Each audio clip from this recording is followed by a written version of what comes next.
Hello there. In a world that never sleeps, neither does wonder. Welcome to the Sleepless Scrolls, where your imagination can roam even while you rest. Where are you listening from tonight? What time is it by your clock? Midnight? 3 a.m.?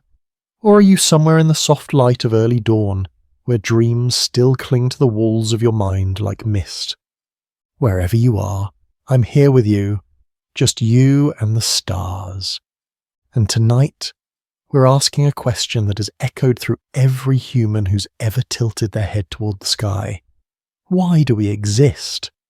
But fair warning, you probably won't survive this question, not in the way you know yourself now, because by the time we're done, the you that began this journey might look like a shadow of what you'll become. This isn't just a story, it's a slow unraveling of everything you think you are.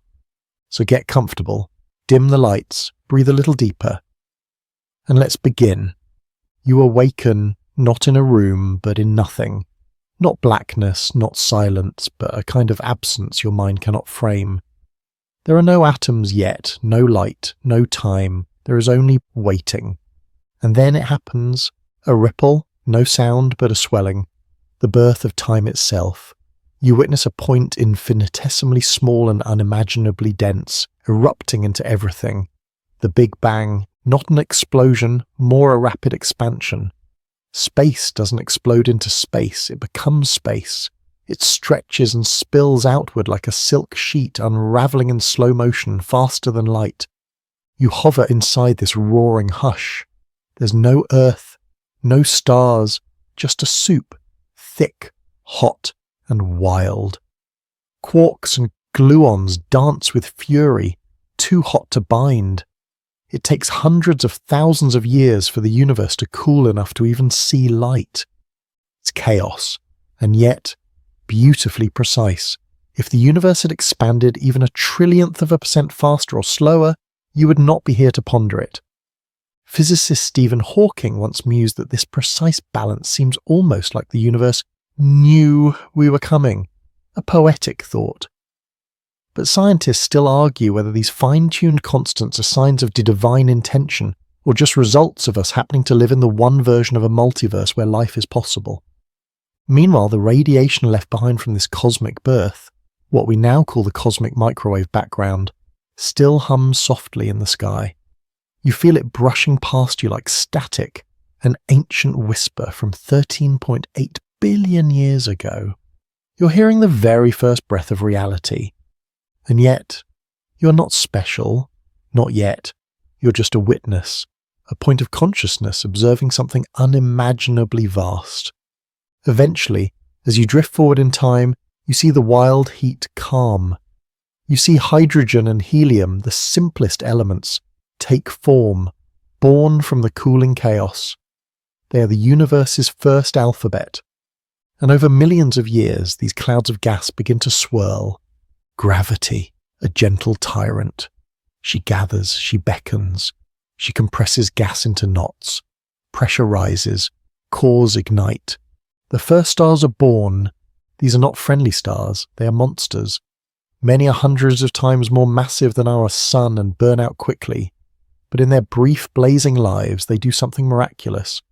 Inside their furious cores, fusion forges heavier elements, carbon, oxygen, nitrogen, and when they die, oh, how they die.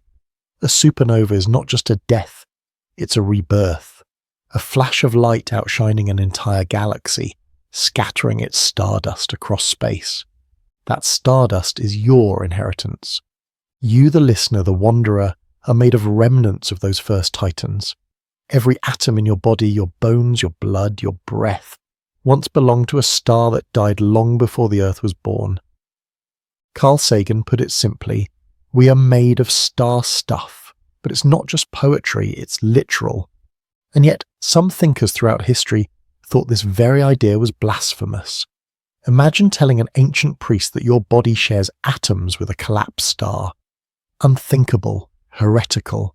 Sacred things came from gods, not gas. But tonight, as you float through the early heavens, you know the truth is more profound than any myth. One fringe theory even suggests that stars themselves might have been self-replicating life forms in some cosmic way, not conscious, but evolutionary in behaviour. It's not widely accepted, but it does make you wonder, what else might be alive in ways we can't yet perceive? You keep drifting quietly through these eons, watching galaxies spin into spirals and clusters dance in cosmic webs. The universe is sculpting itself, carving rivers of matter through an almost empty dark. And still you're waiting for the impossible accident that brings not just matter but life. But for now, you sleep among the stars, your energy suspended in time, your potential curled like a seed in a frozen field. You are everything and nothing yet. You're still drifting. Light years pass like seconds. Galaxies spin around you like snowflakes in a slow-motion storm. But what you're listening for is quieter. It's the sound of memory, the faint aftershock of the universe's first scream, a whisper that still flows through space like a ghost, the cosmic microwave background. You pass through it now like mist. It's not warm, not loud, but it's there, a chilled static hum that blankets the universe, the very afterglow of the Big Bang still lingering 13.8 billion years later. To the untrained eye, it's nothing, but to you, it's a time capsule. This microwave radiation is stretched light, photons that have been travelling since the universe was just 380,000 years old. That's older than the first star, older than the first atom of your body. Scientists discovered this signal almost by accident in 1964, two radio astronomers trying to clear the noise from their antenna. That noise turned out to be the echo of creation itself. Now you float through this invisible fog like a feather gliding across ancient breath. And it tells you a secret. The universe remembers its birth. But it's not a perfect memory. You notice ripples in this background, slight temperature variations, no bigger than 1 part in 100,000. But they are everything. These fluctuations are fingerprints on seeds, the blueprint for the universe's entire structure. Where the radiation is just a little warmer, matter began to gather, just a bit cooler, and it drifted apart. Without these tiny imperfections, there would be no stars, no galaxies, no Earth, no you. Strange, isn't it? That imperfection, the tiniest imbalance, gave rise to all beauty. You glide further. The universe is still young, only a few 100 million years old, but it's no longer completely dark. The first stars have come and gone in violent bursts. Now galaxies begin to emerge, great spirals of light forming from the cosmic dust left behind. And something new begins. Gravity is no longer just shaping stars, it's shaping storylines. You follow a thread of hydrogen gas, weaving into a newly born galaxy, and there, far from the centre, a solar system is forming. Not ours, not yet. But it's a hint.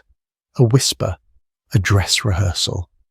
Each of these stars has planets swirling around it. Most of them are gas giants, icy rocks, or barren wastelands. But some are not so far off. They flirt with habitability. They suggest that life is not a fluke but a tendency. Still, no life stirs, not yet. The universe is still finding its balance. You drift again, faster now, leaping millions of years with each breath. Whole galaxies collide like cosmic ballerinas, slow, graceful, devastating. One such collision leaves behind a spiral galaxy, shaped eerily like the Milky Way. You might be tempted to ask, was this planned? Scientists still argue whether the large-scale structure of the cosmos, this vast web of galaxies connected by invisible filaments, is truly random, or if it follows hidden laws we haven't uncovered yet. One curious fringe idea: that the universe behaves like a neural network, that clusters of galaxies mirror the synapses in your own brain, that maybe, somehow, the universe is thinking. It's a beautiful thought, comforting even, but it's not necessary, because even if the cosmos is mindless, it's still magnificent. Your journey brings you to a quiet place now, a slowly forming solar system, tucked away in a modest spiral arm of a young galaxy. The star is yellow, stable, warm. It flickers with potential. This is the beginning of home. A disk of debris whirls around the star like a storm of promises. Dust clumps into pebbles, pebbles into rocks, rocks into protoplanets. It's violent. Worlds crash. Fragments scatter. Moons are torn from the bellies of planets. But through this fury comes form. One rocky sphere settles into a gentle orbit, third from its sun, wrapped in a thin blue haze of atmosphere, covered in steaming oceans and quaking volcanoes, still too hot, too raw for life. But the ingredients are there. The crust cools, the rains fall, comets deliver water, lightning cracks the sky. The earth is ready, and you, no longer just a witness, are beginning to form here too, not yet as a person, not even as a cell, but your carbon, your hydrogen, your nitrogen. These atoms are settling, soaking into oceans, embedding in rock. Everything that will one day be you is here, in pieces, waiting to be written into life. You rest your awareness on this planet now. It spins slowly beneath you. Storms rage across its surface. The moon pulls its tides. The continents drift like sleepwalkers. And yet, this chaos is just a prologue. You still feel the echoes behind you, the whispers of radiation, the screams of dying stars. You still carry the dust of those who exploded before you. But ahead, something is stirring, something silent, something cellular. You're on the cusp of the impossible life. And not just life, but thought, consciousness, meaning. You're about to learn that the universe, for all its scale, can fold itself into something microscopic and still be divine. But for now, let Earth keep spinning beneath you. Let the past hum behind your ears like static. Let the stars flicker like lullabies in the distance. And let the question grow louder in your chest. If the universe remembers its birth, will you remember yours? You descend now, lower, slower, like a feather settling into the cradle of a newborn world. Earth, still young, still trembling, but beautiful in a way that makes your breath pause. Oceans shimmer, bubbling with minerals. Lightning splits the sky like veins of light in a restless god's fist. Volcanoes roar from the deep, vomiting gases that shape the very air. And yet, beneath the violence, something waits. Not a creature, not a mind, but a spark. You peer into the sea, warm, shallow, laced with carbon compounds. Nothing moves. And then, from the chaos, something shifts. A molecule folds. You don't see it happen exactly. You sense it. The birth of order in a world ruled by entropy. Chains of amino acids clinging together, swaying like seaweed in a molecular tide. Weak at first, fragile, but suddenly self-replicating. One becomes two, two becomes four, each a little mistake and each a little miracle. RNA, the molecule that remembers, not alive, not yet, but behaving like life, copying itself like a whisper repeating through time, a chemistry poem learning to recite its own lines. Scientists still argue whether this was inevitable or astronomical luck. Could life begin anywhere, given enough time and warm water? Or is Earth a rare fluke, a miracle in the void? You watch as the first protocells form to fatty bubbles that trap water, molecules, tiny machinery. Inside, reactions churn like tiny factories. Outside, the ocean rolls on, unaware. These cells divide, mutate, evolve. It's slow, almost boring by your standards. 1 billion years pass and Earth remains a world of a slime. No creatures, no eyes, just mats of photosynthetic bacteria painting the oceans green and blue. But they're doing something radical. They're changing the air. Oxygen, once poisonous to early life, begins to rise, and most of those early microbes die in the very atmosphere they helped create. A mass extinction, invisible, microscopic, and quiet. And from that death, possibility blooms. New organisms emerge, adapted to the new sky. Cells begin working together, not just in colonies, but in unity. Multicellularity is born. You sink into one such creature, nothing more than a jelly-like worm on the ocean floor. It has no eyes, no bones, but it senses light. It wriggles toward warmth. It reacts. It remembers. You're watching the birth of sensation, and with sensation comes a shadow of self. Through epochs, creatures grow stranger and braver. Trilobites crawl across sand. Finned hunters stalk their prey. Soft bodies learn to harden, to build shells, to sting, to hunt. Each species carries the story forward. DNA passed like a prayer, whispered through generations. Then comes a strange era. The Cambrian explosion. Life bursts into form like fireworks underwater.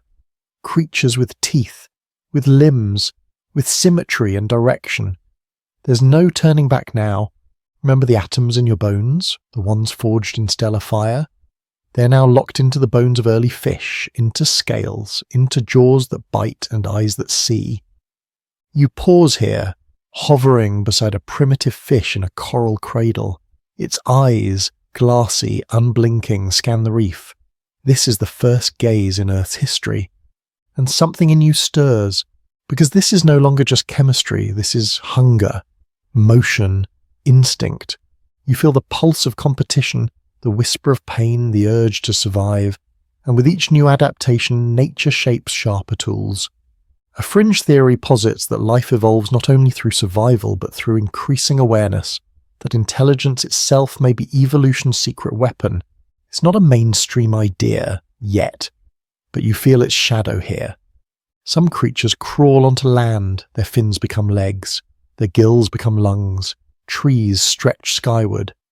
Insects fill the air with the hum of winged life. Dinosaurs rise, roar, fall, and then mammals. Warm-blooded, curious, soft, vulnerable. A tiny, shrew-like creature scurries beneath ferns as thunder rolls in the distance. It's hunted, frightened, but quick. Its eyes are bright. You follow it, knowing this fragile being will one day become your ancestor, because you are already forming. Your story, once written in fire and dust, now glides through bloodstream and bone. You are not separate from this history. You are it. Your bacteria and comet ice and fish and fern and frightened mammal. You are the memory of everything that came before you. And yet something is still missing, because what you are now is not you, not yet. Not until the brain becomes more than instinct, not until emotion becomes thought, not until one creature stares at a reflection in water and asks, "Who is that?" That question is coming. But for now, you wait. In warm fur, in beating hearts, in night howls beneath silver moons, you wait in bones and synapses, you wait in dreams. You open your eyes now, not human eyes, not yet, but something closer. A predator's eyes, curious, calculating, wide beneath a thick canopy of green. You're in a jungle, damp, teeming with buzzing life, leaves as big as dinner plates, ferns unfurling like time-lapse dancers, insects clattering in the heat.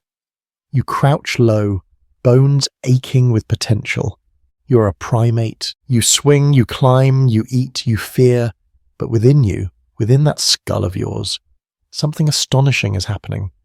Your brain is changing, and not just in size, though it is swelling, not just in shape, though it is sculpting pathways of thought, but in complexity, in possibility.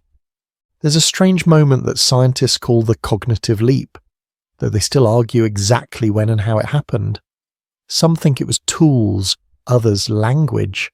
A few fringe voices suggest it was mushrooms, but whatever the trigger, it's working. You're no longer just reacting to the world, you're noticing it. You spot patterns, the way shadows fall, the path of fruit trees, the rhythm of a bird's call. You're not just surviving now, you're beginning to wonder. You walk upright, your arms swing freely, no longer needed for trees. Your hands, oh your hands, they grasp, build, shape. Fingers curl around flint and wood. Your ancestors begin crafting tools, not just for survival, but with intention. Fire comes, not found but made. And with fire comes warmth, protection, and something new, storytelling. You sit by the flames now, others gather. One gestures, mimicking the hunt.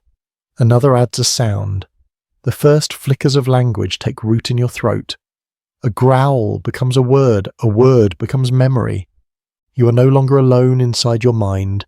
Your tribe learns from fire, from each other, from the land. You bury your dead, you care for the wounded. Your brain hums with a new tension, why? You look to the stars. Even now, under that prehistoric sky, something stirs in you. You don't know what a galaxy is. You don't know your atoms came from stars, but somehow, in some sacred way, you feel it. The cosmos is no longer background. It is a mirror, a mainstream historical fact. Homo sapiens first appeared around 300,000 years ago. You walk with them now, skin warmed by the same sun you know today. They are anatomically you, but their minds are fresh, untamed, electric. They decorate caves with ochre and ash, handprints, hunts, spirals. They do not write, not yet, but they speak in symbols older than words. And in these caves, in the flicker of firelight, you sense something extraordinary. The birth of imagination. A saber-toothed cat lunges in the dark, but in your mind it is a painted shadow on the wall.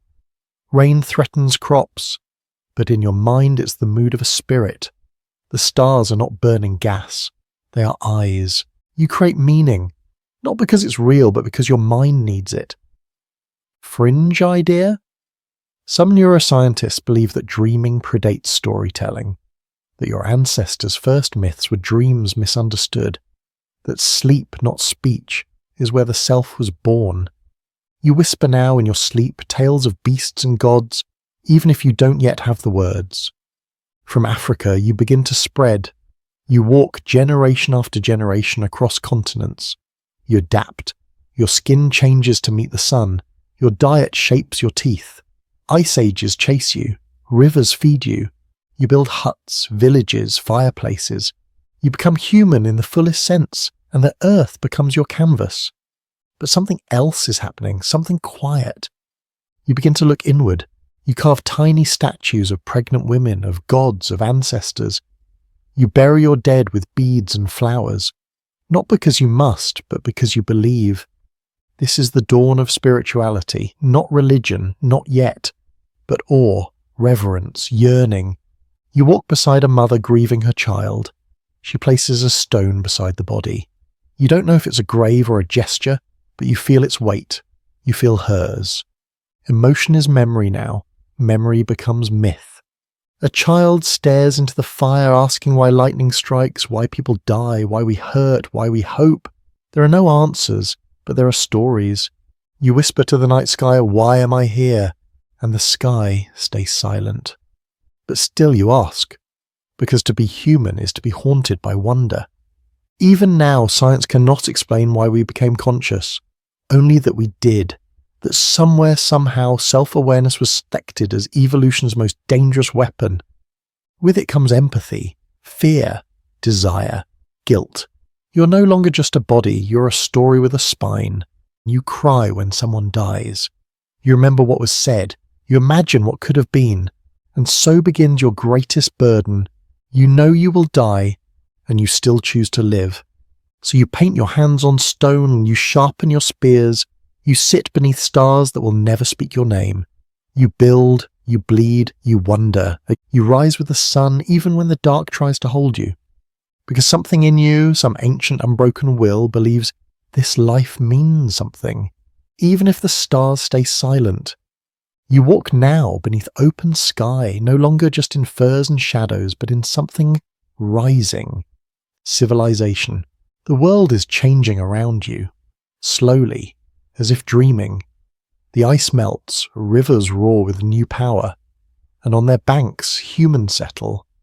You feel soil between your fingers, you plant seeds, wait, harvest, repeat, agriculture. It's not as exciting as the hunt, but it changes everything. You're no longer chasing food, You're making it near, which means for the first time in your long and winding journey you can stay. Villages bloom like moss on stone, huts become homes, families grow, children play in the dirt, elders tell stories by firelight. And the sky becomes a calendar.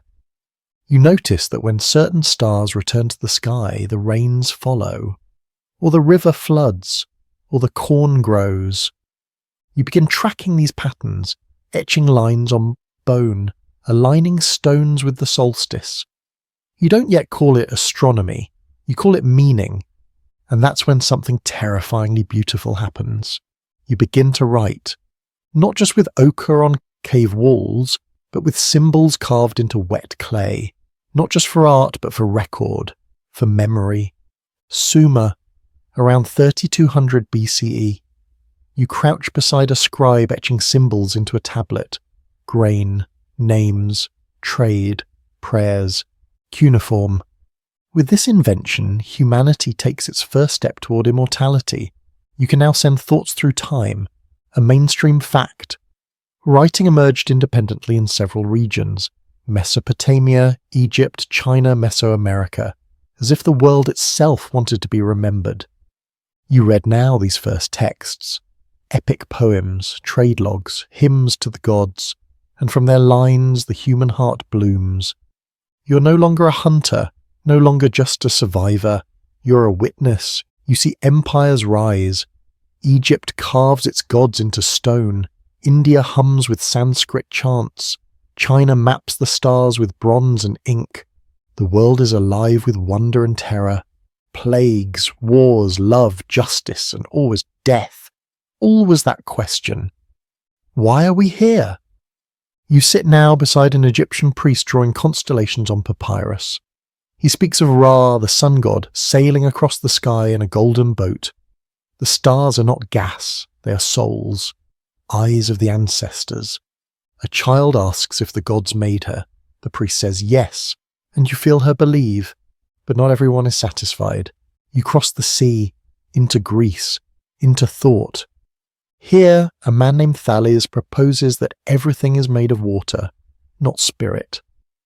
Anaximander speaks of Apeiron, the boundless, and Pythagoras. He sees truth in numbers. You are now a philosopher. You sit beneath olive trees and ask, what is the soul? What is justice? What is truth? What does it mean to be good? You close your eyes and drift to Athens. The agora murmurs with debate. You hear Socrates, soft, relentless, asking the kind of questions that don't need answers, only honesty. Even then, the answer to why we exist remains distant. Like a voice behind a wall you cannot climb, you float forward. Rome builds its empire, roads spread like arteries. Religion follows, belief is codified, institutionalized. Myths harden into doctrine, but not everywhere. In a hidden cave in China, a poet writes about the Tao, the way of nature. He sees the cosmos not as a riddle to solve, but as a current to flow within. In India, the Upanishads speak of Atman, the inner self, and Brahman, the ultimate reality. You're not separate from the universe. You are the universe experiencing itself. You're drawn to this idea. It whispers something familiar, something buried in your cells since the stars.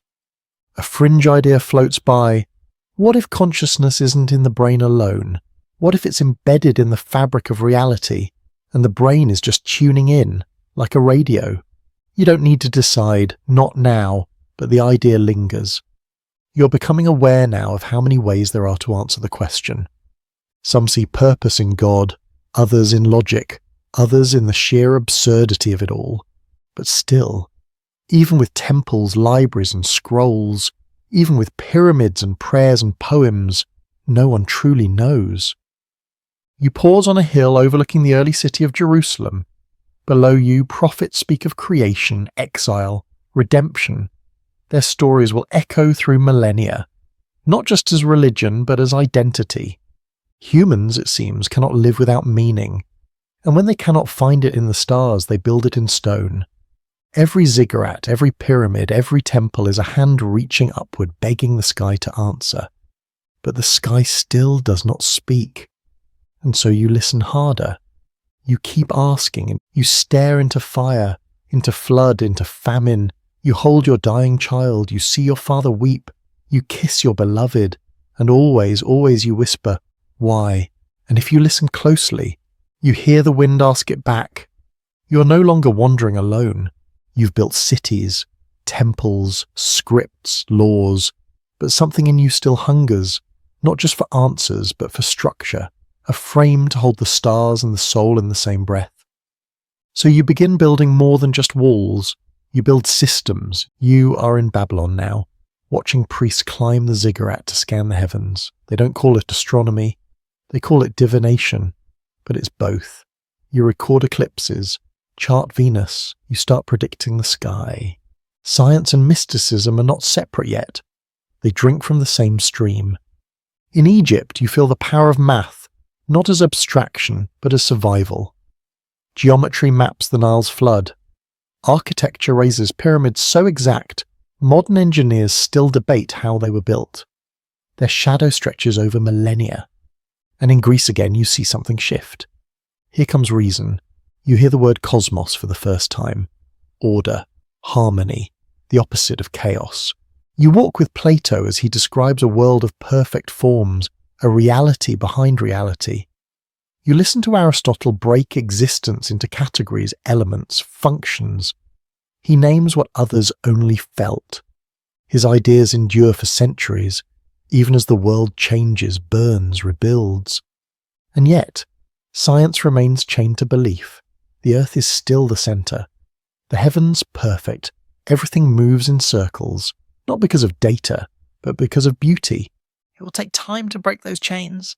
But before you rush to revolution, pause, because here in the quiet spaces between temple and laboratory, people begin to turn inward again. Monks copy scrolls. Mystics meditate in desert caves. They aren't mapping stars, they're mapping the soul. In the East, meditation opens entire landscapes within. In India, yogis speak of Maya, the illusion of reality, and moksha, liberation from it. In China, Lao Tzu disappears into the mountains after writing the Tao Te Ching, a book that says simply, the way that can be named is not the eternal way. The more you learn, the more you begin to suspect the question of existence might not be answered by looking out. It might be something you feel. A fringe theory from modern times floats to mind that consciousness is not something the brain generates, but something it receives, like tuning a station. Could all sentient beings be antennae for something deeper? You're not sure, but it fits the feeling in your chest, that knowing without poem. That ache. Now, Europe slumbers under the blanket of the Dark Ages, but it's not entirely dark. In the Islamic world, light burns bright.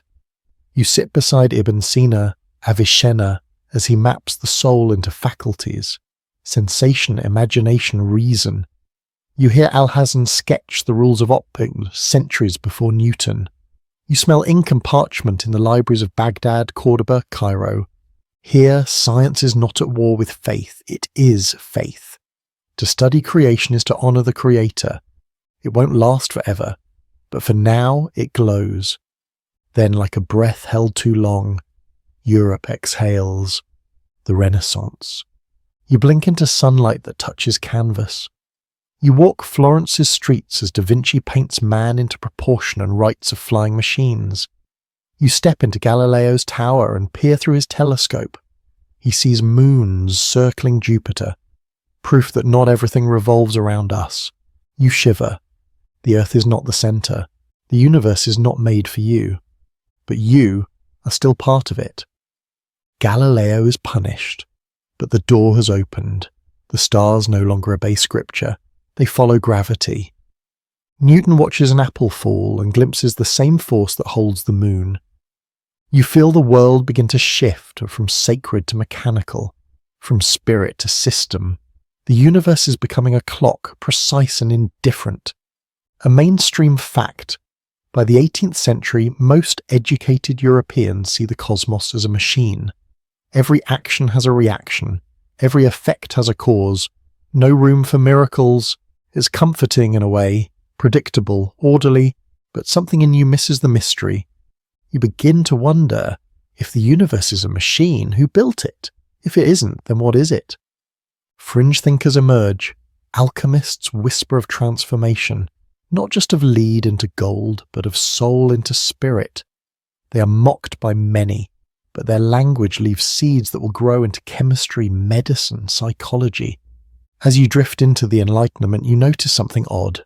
The more we explain, the more we question. New tools reveal new puzzles. Telescopes see galaxies. Microscopes find cells. Equations explain orbits. And yet, they raise more why than ever before. And so you keep floating, one eye to the stars, one ear to the wind, and one question pressed like a coin to your palm. If the universe is a clock, why does it make you cry? You begin again in silence. But it's not the silence of emptiness, it's the deep humming stillness of inwardness. You're in a chamber now, warm, dark, padded with thought. No stars here, no scrolls, no cathedrals, only folds of grey matter coiled inside a skull. The brain. Your brain. Or what will one day become yours. And for the first time, you're not drifting through galaxies or scriptures. You're inside the machinery of awareness. What is this strange wet lump of electricity and chemistry that lets you remember a face, worry about tomorrow, grieve the loss of a dog that died when you were 7? Here lies the greatest paradox in the cosmos. You are using your brain to think about your brain, a system inside a system, folding inward like a Mobius strip of self. You see neurons now, billions of them, spindly, glowing threads sparking and firing, forming bridges, dissolving others. One fires when you see a colour, another when you smell cinnamon, one holds your mother's voice, another your fear of drowning. You drift among these cells like a ghost in a coral reef.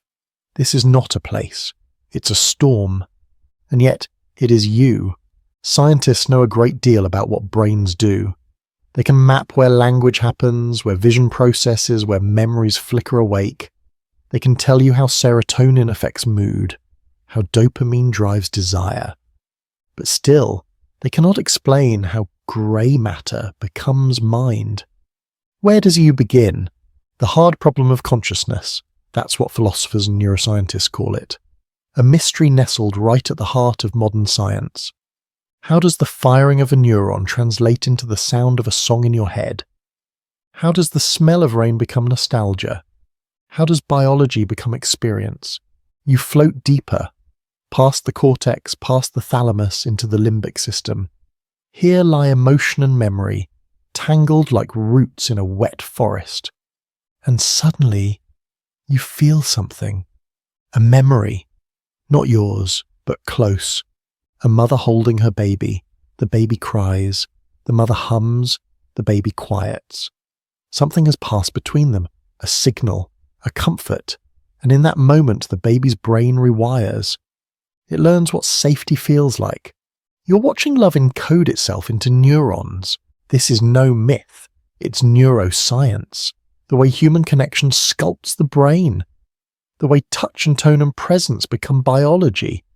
And still no one can find where consciousness lives. Scientists still argue whether it arises from specific brain regions or from integrated patterns across the whole. Some suggest the brain is more like a radio, not producing consciousness, but tuning into it. A fringe theory, yes, but strangely poetic. You're tempted to believe it. You want to believe it. Because otherwise, what is all this? Just chemistry. You float outward again, lifting from the brain like steam. Now you see minds, not brains, not biology, but minds. A painter dips her brush into blue, seeing something she can't name. A child asks why water is wet. A man stares at a sunset and feels like crying. These are not functions, these are mysteries. And from these mysteries come myths. Every culture has stories that try to explain why we feel, why we dream, why we long for things we've never touched. One ancient people believed dreams were messages from the gods. Another said your soul left your body each night and wandered. Another claimed you had multiple souls. Some stayed, some travelled, some lingered after death. None of them had MRIs, but somehow they were still asking the same question modern neurologists ask: what is the self? You drift through history again, not through time but through minds. You watch Descartes write, "I think, therefore I am." You hear the echo ripple forward into modern thought, the idea that thinking proves existence, that awareness itself is the foundation of being. But is it? What about animals? They feel pain, fear, affection, they even mourn. Elephants visit their dead, octopuses solve puzzles, crows recognize faces. Is awareness on a spectrum, a gradual flame instead of a switch? You wander into a lab now watching scientists scan the brain of a chimp. They say it's close to yours, 98.8% identical genetically. Yet you build rockets, and it climbs trees. What makes that difference? Some say it's language, others imagination. Some suggest that it's a unique kind of meta-awareness, knowing that you know. But again, the answers fall short. You move to a different scene, a hospital room, someone is dying, their brain is failing, but they squeeze a hand or they whisper a name, something remains. Even as cells die, something clings to the light. And in the stillness after their last breath, you feel the question rise again. Where did they go? This is not theology. This is the open wound of science, the thing no machine can measure, the soul, the self, the spark. A fringe idea from quantum physics murmurs to you that consciousness might influence particles. That observation itself alters reality. The infamous double-slit experiment seems to suggest that a photon behaves differently when watched. Some say this means your mind shapes reality. Others scoff. But no one can ignore it. You breathe now, you feel yourself breathing, and that perhaps is everything. You think of all the machines we've built, computers, robots, AIs, and faster than any human.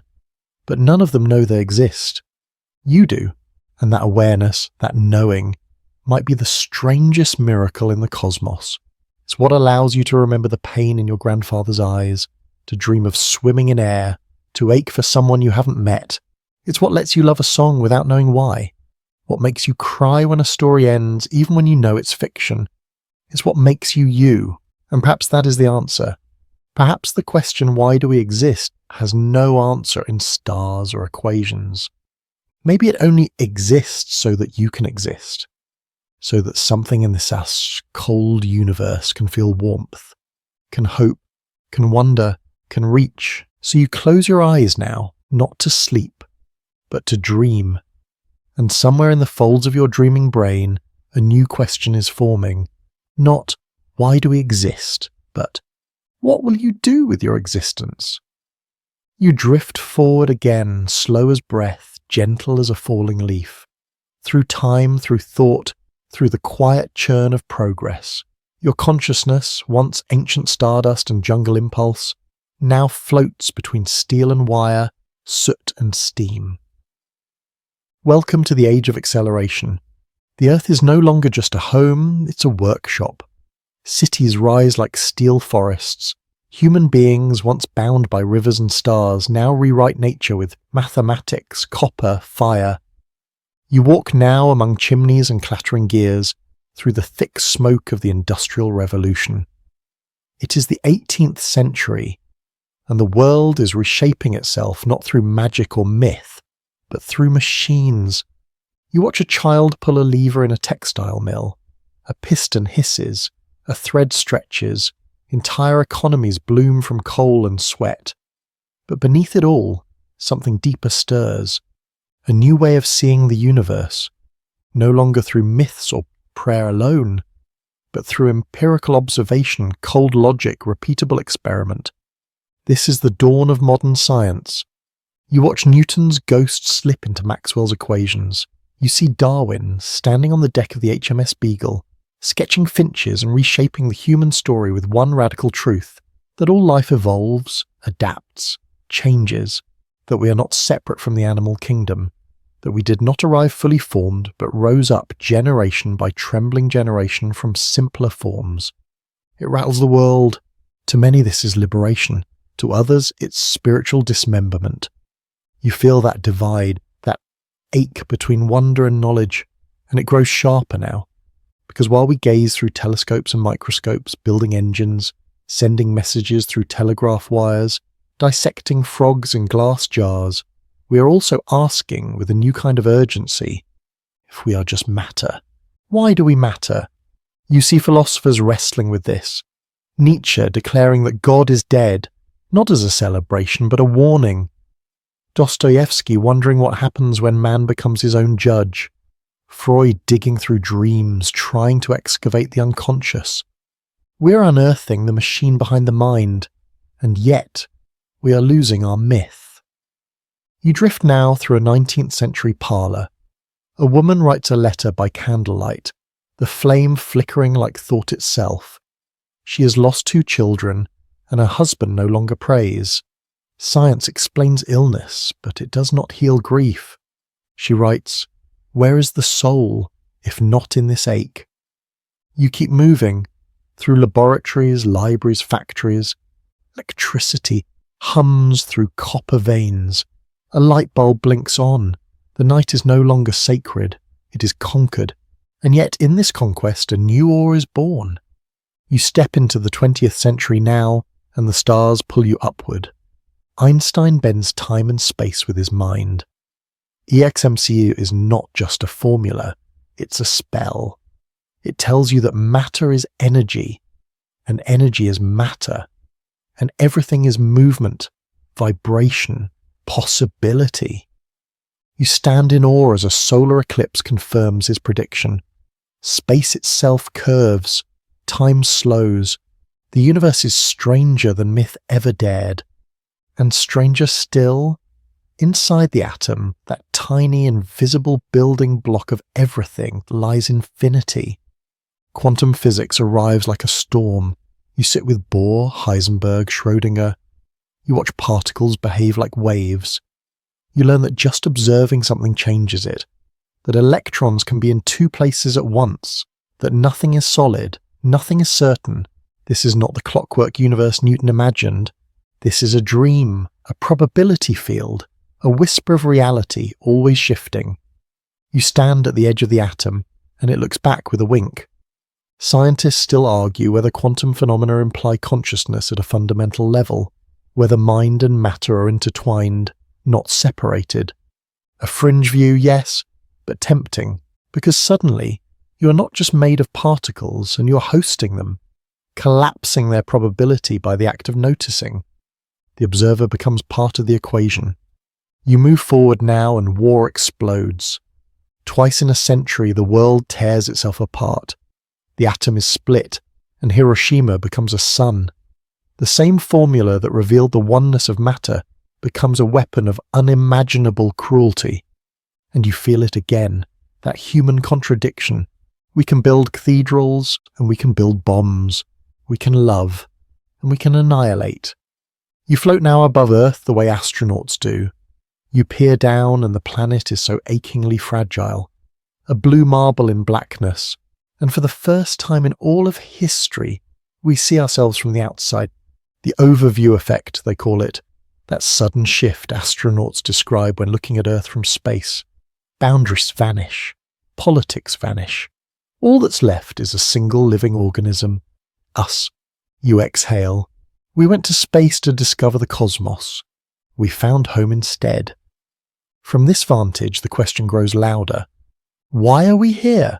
What are we doing with our intelligence, our technology, our fire? You drop back down, fast, into silicon and screens, into code and connection. The digital age is no longer coming, it's here. And with it, a new kind of existence. You open a laptop and dive in. Ones and zeros flicker like neurons. You float through fiber optic lines, feel data pulse through servers. You see a child in one country video chat with a friend on another continent. The collective mind is forming. The internet is not a tool, it is an extension of self, and yet we are lonelier than ever. You watch someone scroll through images of war, laughter, poverty, luxury, beauty, all in 10 seconds. Information is everywhere, meaning is thin.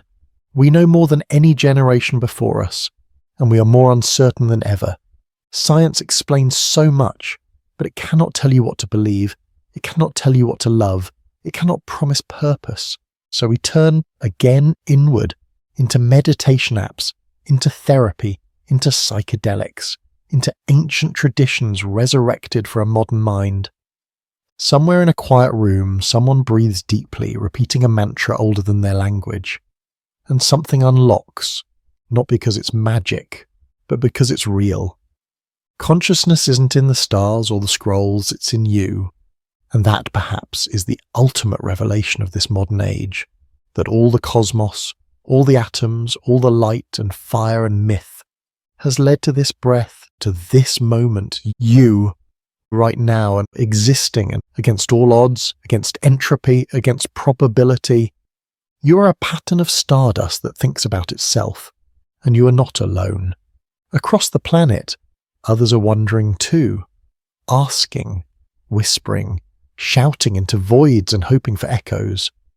Some write songs, others fall in love, others give birth, some fall apart and rebuild. We have probes on Mars, telescopes peering into time, algorithms predicting behavior.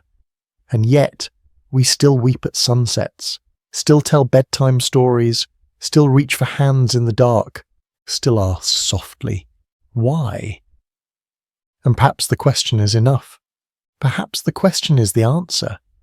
Because to wonder is to be alive. You rest now in the soft afterglow of knowledge, stretched between the scaffolding of facts and the whisper of soul. You've walked beside the priests and the physicists, the mystics and the mathematicians, and still the question remains, alive and pulsing. Why do we exist? So now you leave the stars behind. You leave the machinery and metaphors. You enter something harder to define. The self, not the brain. We've been there, not the neurons. We've traced their wires, but the you that watches yourself. You. The observer behind the eyes. The part that notices when you're angry and then notices that you noticed. That loop, that echo, where does it come from? And more so, what does it want?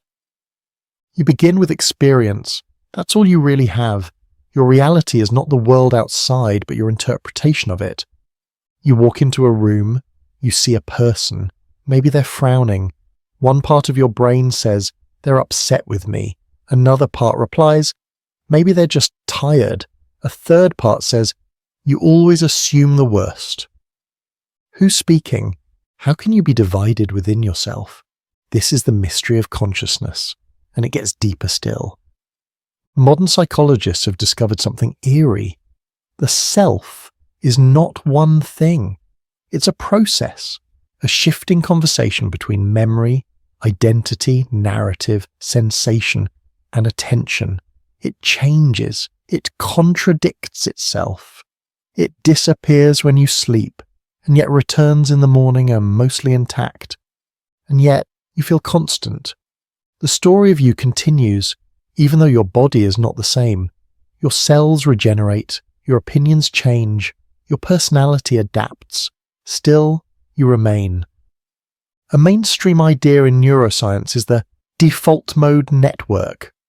It's the part of your brain that lights up when you're not doing anything in particular, when you're just thinking about yourself, daydreaming, remembering, planning.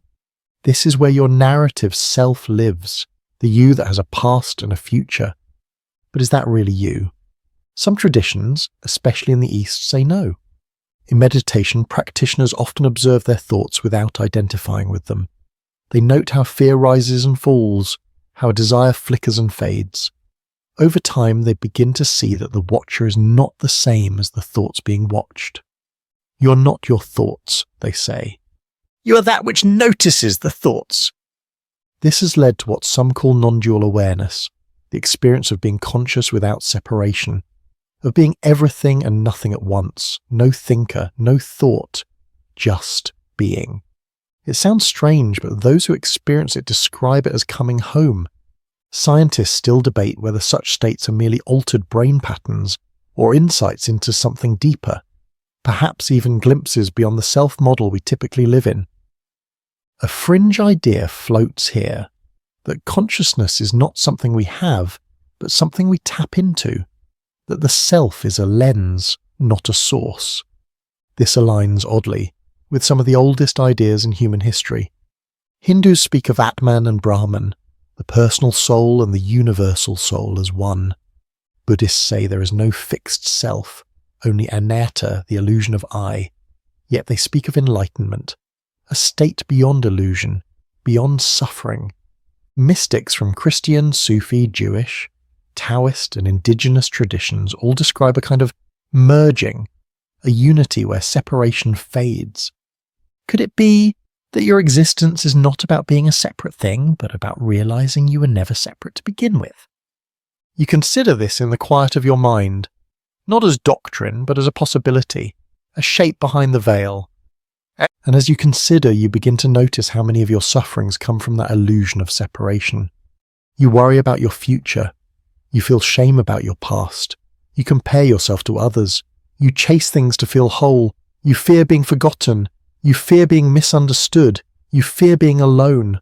All of this stems from the idea of I.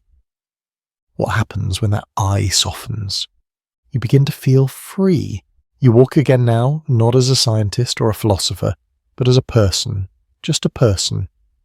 You breathe in the air of an ordinary street. You hear someone laugh. You taste coffee. You feel the ache of longing. You remember a song that once made you cry. You step on a fallen leaf and it crunches. These moments, tiny, forgettable, are your life. Not the theories, not the achievements, not even the answers. This heartbeat, this blink, this quiet ache in your chest when you think of someone you miss. Maybe the point of existence isn't to solve the mystery, but to experience it. You walk into a forest. The trees don't ask why they exist. The birds don't seek meaning in their songs. The river doesn't question the mountain. Yet everything flows in harmony. You place your hand on a tree, it's alive. So are you. You breathe in, it breathes out. For a moment, there's no need to ask anything at all. You're not separate. You're not confused. You just are. You move again through time. You're older now. You've lost people. You've changed. You've failed. You've made someone smile when they needed it. You've stared at the ceiling, wondering if it's all worth it. And maybe this is the answer you've been circling all along. You exist. Because existence wanted to be felt. You exist to hold a crying child, to weep at the beauty of a painting, to forgive someone who didn't apologize, to laugh so hard you snort, to sit beside a friend who's lost everything, to notice the light hit the kitchen wall just right, to hold the hand of someone dying, to kiss someone like it matters, to fail, to try again, to write your story, and even if no one reads it. You exist not to find meaning, but to make it, to become it. So now you close your eyes, you breathe, you remember every version of yourself, the child, the dreamer, the skeptic, the lover, the one who wanted to give up, the one who didn't. You are all of them, and none of them, and something more.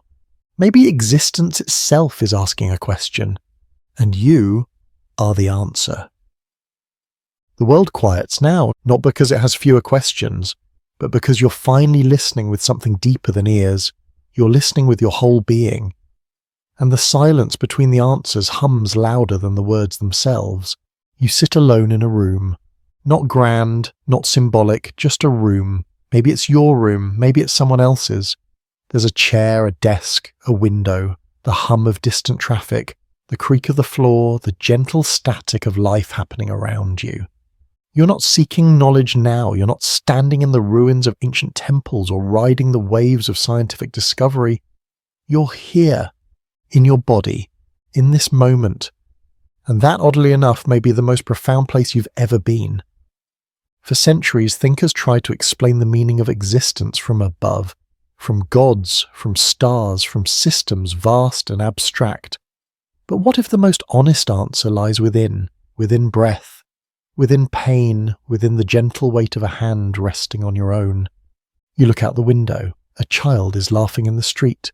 You have no idea what the joke was, but for a second, that sound lifts something in you. a buoyancy, a flicker. That flicker right there is a clue. You see, there is something unique about humans, not our opposable thumbs, not our technology, not even our intellect, but our ability to find beauty in the utterly meaningless. A single flower growing through cracked pavement, a stranger's act of kindness, a melody that makes you cry, even when you don't understand the lyrics. No algorithm explains that, no survival instinct demands it. You, and maybe only you, can make a story from a broken teacup, can find poetry in pain, can fall in love with a glance, and so maybe existence isn't something to be solved. Maybe it's something to be felt, because if life is just atoms in motion, if everything is just probability and entropy, then why does music exist? Why does the sight of the moon reflected in a puddle stop you in your tracks? Why do we carry the names of lost dogs and lost lovers and lost dreams in a quiet pocket of the soul? Even now, as you sit here with no one watching, you matter.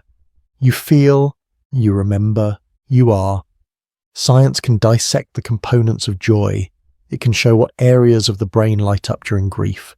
It can predict behavior with terrifying accuracy, but it cannot live your life. It cannot touch your heartbreak and say, "That was beautiful."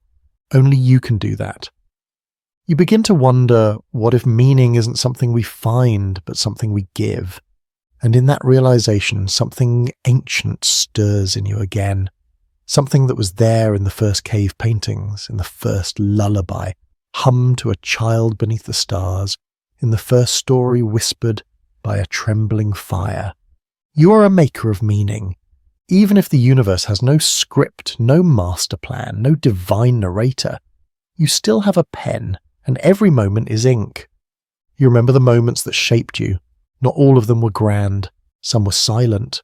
A friend who stayed when others left. A sunset you watched while thinking of nothing. A letter you never sent. A song that played when you lost someone. The weight of being told, "I believe in you." The first time you were truly alone, and the first time you weren't.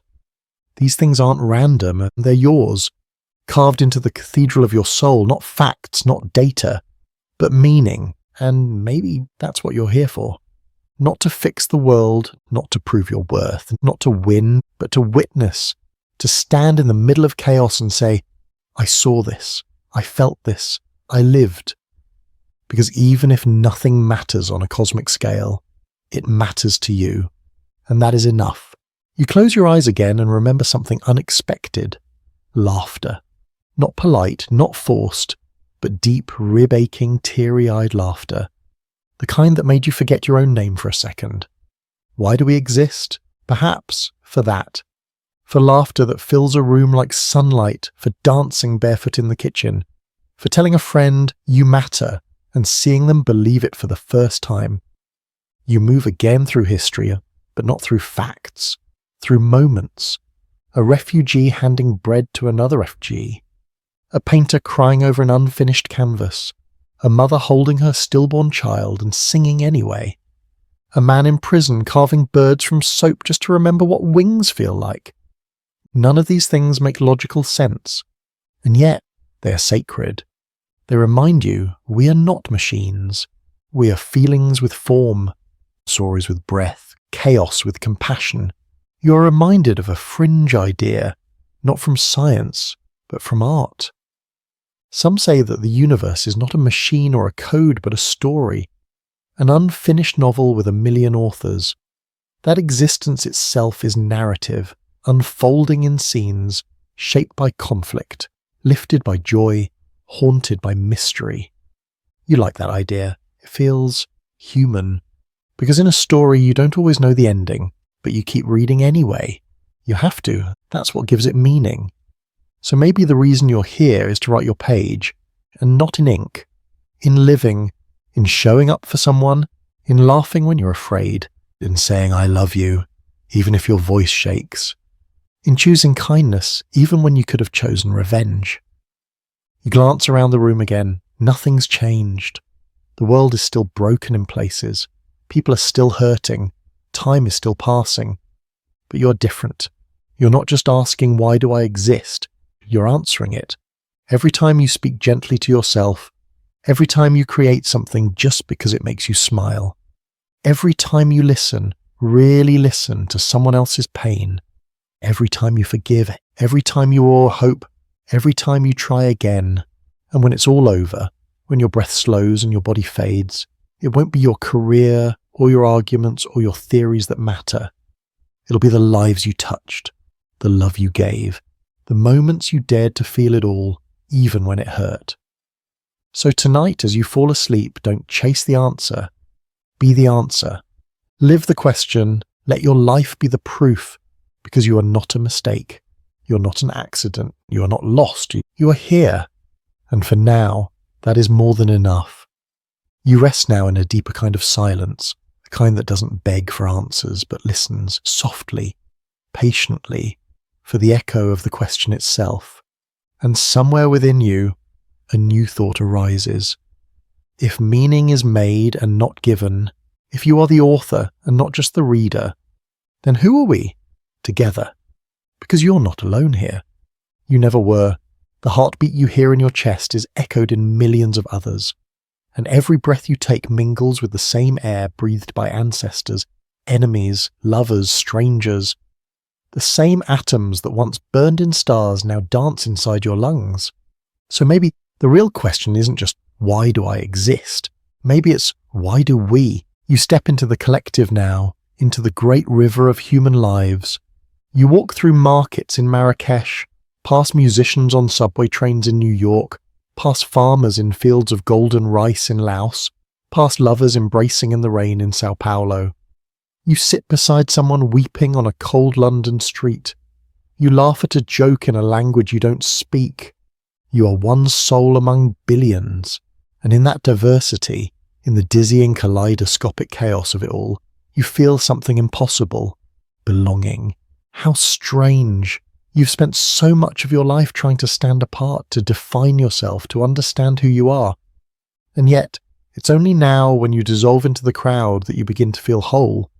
Because humanity is not a collection of individuals, it's a weaving, each person a thread, each choice a knot, and each life a story that touches 1,000 others. You've been told that you're separate, that meaning is something you must dig for, compete for, own. But now you begin to sense the deeper truth. You are not an island, you are a note in a symphony. Scientists have a term for this, emergence, when complex patterns arise not from any one part, but from the interaction of the whole. Like a single neuron, useless on its own, becomes a mind when billions of them fire together. Like a single ant, directionless alone, becomes a superorganism when it joins a colony. Like a human, alone, afraid, uncertain, becomes something transcendent when connected to others. You wonder, could consciousness itself be emergent? Not just in you, but between us, a web, a field, a pulsing lattice of minds.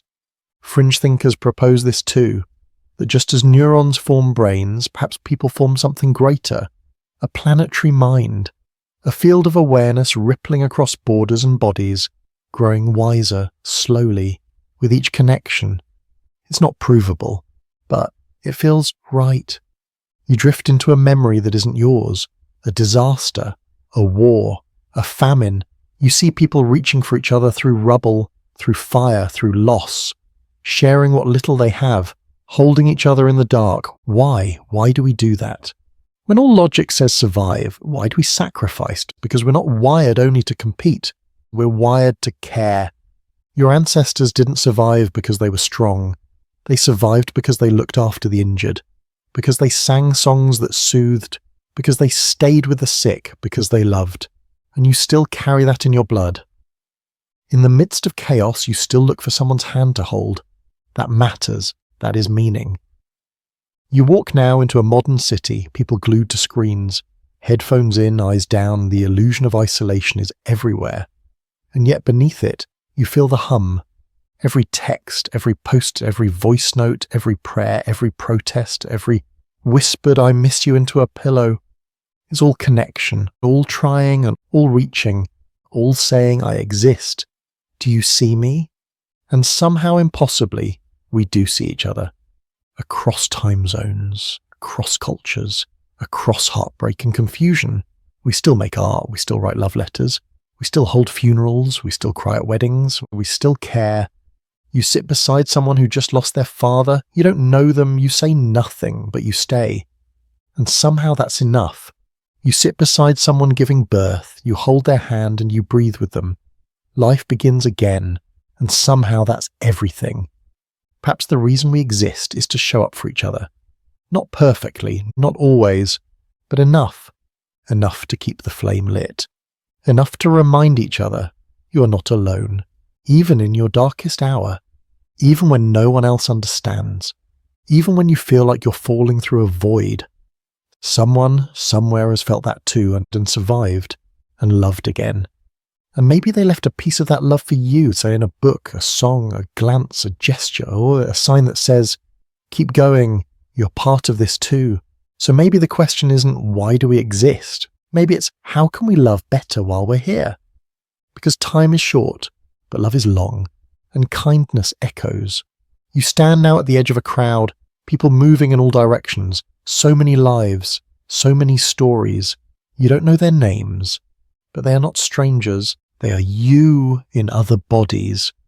And that stranger, the one you didn't help, or the one you judged, or the one you ignored, they are part of this mystery too, part of this answer, part of this we. So you step forward, not alone, not separate, not certain, but open, ready to listen, ready to learn, ready to be the thread that binds, not the blade that severs, because the universe is still unfolding. And maybe your purpose or purpose is to help it unfold with grace. Now the air shifts, not because the world has changed, but because you have. You are no longer just asking, why do I exist, or why do we exist? Now the question sharpens. It becomes more intimate, more daring. What do I do with my existence now that I have it? This question is not a whisper.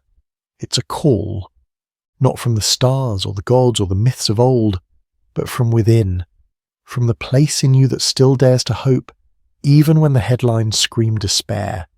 You rise, and you begin walking through the landscape of choice, not destiny, not fate, not prophecy, but choice.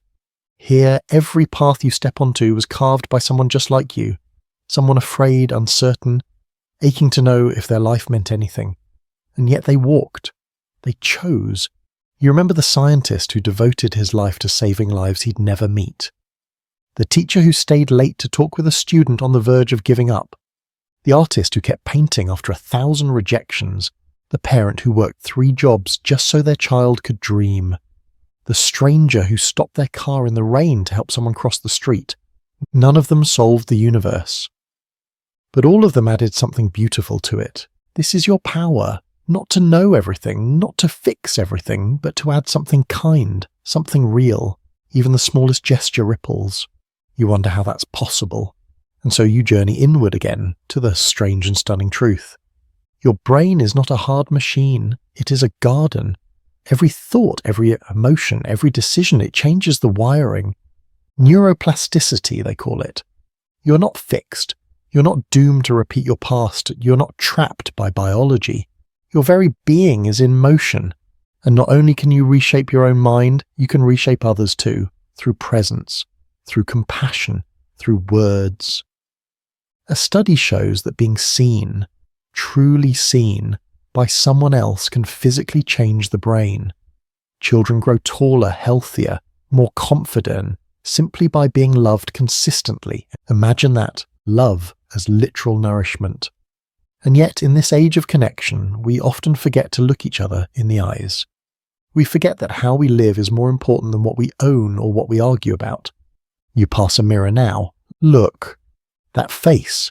It's not just your reflection. It's your vessel, the one you've been given to carry the light you create. And somewhere deep behind those eyes lives intention. That's the next truth. We don't get to choose the world we're born into, but we do get to choose how we move through it. And that movement, that direction, is what forms meaning. Because meaning isn't only a thought, it's a path. You remember the myths again, not for their facts, but for their symbols. The hero doesn't always win. The journey isn't always clean, but the hero shows up, even when afraid, especially when afraid. The word courage doesn't mean being fearless, it means being afraid and choosing to act anyway. So what will you choose? There's no scoreboard, no referee, no divine rubric, just this day, this hour, this next decision. Will you speak with kindness, even when it's hard?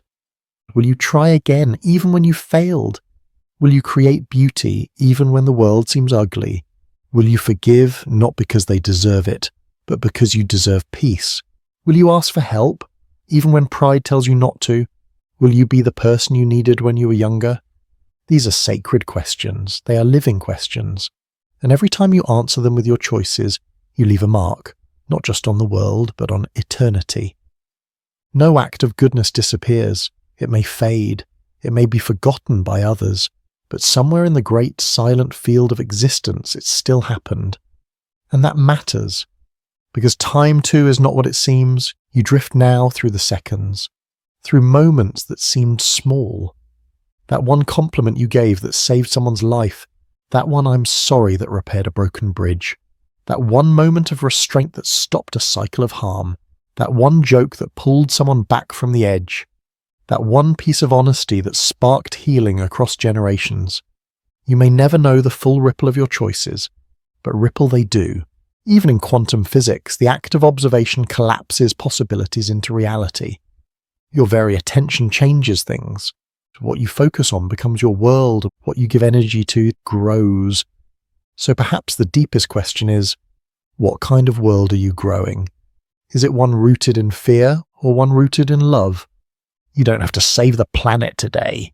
You don't have to be perfect. You don't have to earn your existence. You only have to be here and choose again and again. And yes, you'll get it wrong sometimes. You'll lose your temper. You'll forget what matters. You'll shut down. You'll hurt someone you love. But that's not failure. That's humanity. And it's not the end of the story. What matters is that you return to kindness, return to your truth, return to the kind of person you most long to be. Because if you want to know why you exist, maybe the answer is this: to return. To return to yourself when you've wandered. To return to love when you've gone numb. To return to wonder when the world feels grey. To return to compassion when anger rises. Every return is a revolution. Every return is holy. So now you sit again, not in search of answers, but to become one. Because the question isn't something you must solve. The question is what you're living. And the answer is in the way you rise each morning and try. The night deepens, and with it your awareness, not just of facts or ideas, but of the subtle terrain of your own heart, the quiet corners, the unspoken longings, the scars that haven't fully faded. Now the question shifts again, not about beginnings, not even about purpose, but about pain. Because if existence has meaning, why must it hurt? You close your eyes and feel it, not as an abstraction, but as memory. You remember when someone left, when something ended, when the loss came suddenly and rearranged your inner universe. You remember the sharp edge of rejection, the ache of loneliness, the disorientation of failure. The truth is, to exist is to suffer. This isn't pessimism, it's simply honest. Even the Buddha began his journey not with enlightenment, but with the recognition that life contains dukkha, suffering, dissatisfaction, impermanence, that everything you cling to will eventually shift, slip away, transform. So then what's the point? You're not the first to ask. Poets, saints, and scientists alike have stared into the dark and dared to whisper, "Why should I keep going?" But look closer, and you begin to see something astonishing. Suffering isn't just a flaw in the design, it's woven into growth. Your muscles tear before they grow stronger. Your heart breaks before it opens wider. Your identity dissolves before something truer can be born. And in nature it's the same. A forest burns, and from its ashes new life sprouts. A seed must split open in darkness before it becomes a tree. A caterpillar literally dissolves into mush before it becomes a butterfly. Every transformation contains pain. Every evolution, discomfort, every becoming a kind of death. You sit now with that discomfort. You don't try to numb it or run from it, you just breathe. And in doing so, you begin to notice the pain itself is not the enemy. It's the resistance to it that tightens the noose. When you try to escape grief, it traps you. When you pretend you're not afraid, fear grows louder. When you force yourself to smile, your sadness becomes shame. But when you face it, truly face it, something miraculous happens. It moves. Emotion, after all, is energy in motion. It's meant to flow, not be locked away. You let yourself remember. You feel the old ache. And for a moment it softens. Not because it's gone, but because you're holding it gently now. You begin to understand your scars are not evidence of weakness. They are proof that you healed. You didn't shatter forever. You kept going. You kept choosing life, even when it hurt.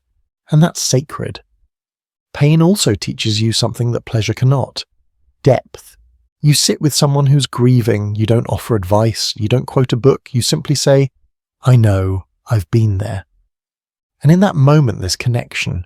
Real, raw, undeniable connection. Because pain reveals our shared humanity. It humbles us. It dissolves ego. It binds us across difference. The man on the other side of the world who lost his mother feels what you feel.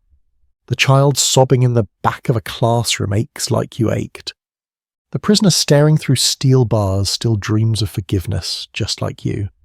And so pain becomes the great equalizer, and also the great teacher. It teaches empathy. It teaches compassion. It teaches the strength of staying soft in a world that wants you hard. And still, some pain seems unbearable.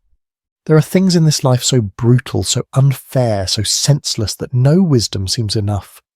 A mother loses her child. A child grows up without love.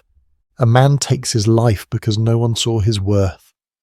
What do we do with this pain? You sit in the dark and ask. There is no easy answer. But maybe, just maybe, the answer isn't found in explanation but in response. You cannot undo suffering, but you can meet it with care. You can hold space for someone who thinks no one would. You can speak truth when silence would be safer. You can make beauty, even from brokenness. You can plant flowers in a war zone, and you can write a lullaby for someone who's gone. You can cook a warm meal for someone who thinks the world forgot them. These are not solutions. They are not fixes. They are acts of defiance. You say, this world hurts, but I will not harden. You say, this life is fragile, but I will not look away. You say, there is no answer, but I will still love. That is meaning. Not the kind written in stars, the kind carved into now. You realize too that some of your greatest insights didn't come from joy, but from breakdown. It was when everything fell apart that you found what mattered. It was when you lost something that you learned gratitude. It was when you had nothing left to prove that you finally rested. And when the storm passed and you looked back, you saw not just destruction, but rebirth. So maybe pain doesn't mean life has gone wrong. Maybe pain means life is changing, not punishment, but invitation to pause, to let go, to open. And yes, sometimes the pain never fully fades.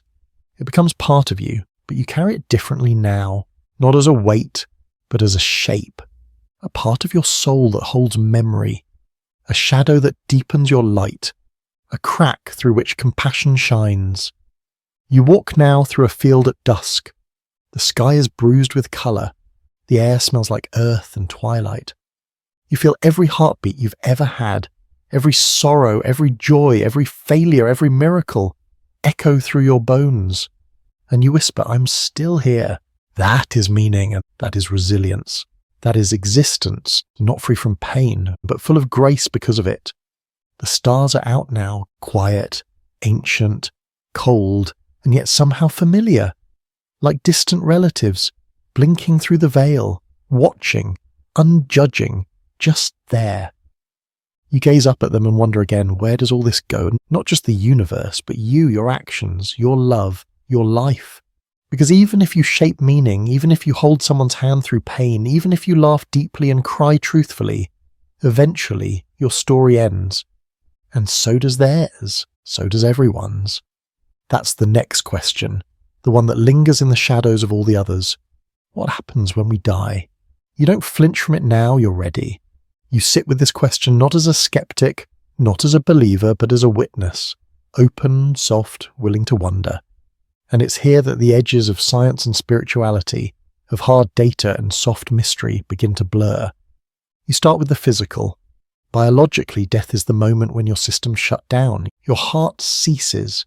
Your brain releases a final storm of neural fireworks, sometimes brighter than in life. And then silence. From stardust you came, to stardust you return. Your atoms break down, scatter, rejoin the cycle. Your body becomes part of the soil, the wind, the water. You become the trees you once sat beneath, the rain that kissed your skin, the flowers someone else will hold. That's not just poetry, that's chemistry. And yet, that's not the whole story, is it? Because you are more than body, you are thought, you are memory, and you are feeling. So the question rises again, quietly. Where does consciousness go? Scientists still argue whether consciousness is entirely brain-based, or if it might be a field, a property of the universe like gravity, waiting to be tapped by the brain like a radio picks up a signal. This is no longer just spiritual speculation. Even some physicists have begun to ask if awareness might be more fundamental than matter. One theory, panpsychism, suggests that everything may contain a spark of awareness, from atoms to galaxies.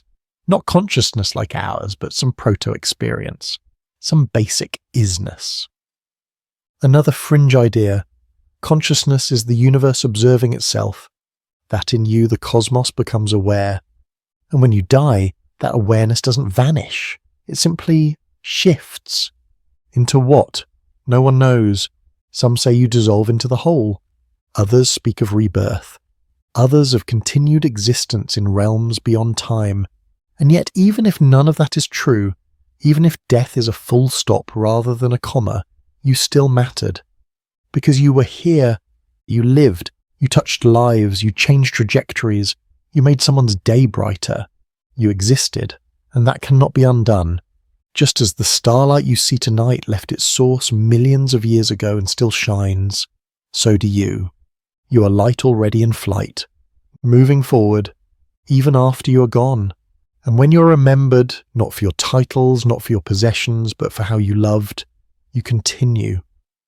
In a laugh someone inherited, in a recipe you passed down, in a phrase someone still hears in your voice, in the values you lived that live on in others. This is a kind of immortality, not flashy, not eternal, but real. And you don't have to be a parent, a genius, or a public figure to leave that kind of legacy. You just have to live with care. You think now of the hospice nurse who sings to patients as they slip away, of the child who plants trees they'll never sit under, of the friend who checks in year after year with no agenda. Their acts don't make headlines, but they echo, and so will yours. Because the truth is, nothing is ever truly lost. Not energy, not love, not presence. They transform, they evolve, they ripple. You imagine now your final moment, not with fear, but with curiosity. Maybe it's quiet, maybe someone's holding your hand, maybe it's raining outside, and maybe a grandchild is humming in the next room, and maybe that final breath something opens, not shuts. Maybe you don't see a tunnel of light, maybe you don't see anything at all, but maybe you feel something, a return, a letting go, a great unburdening, and in that release you realize you were never really separate. You were the wave, but now you are the ocean again.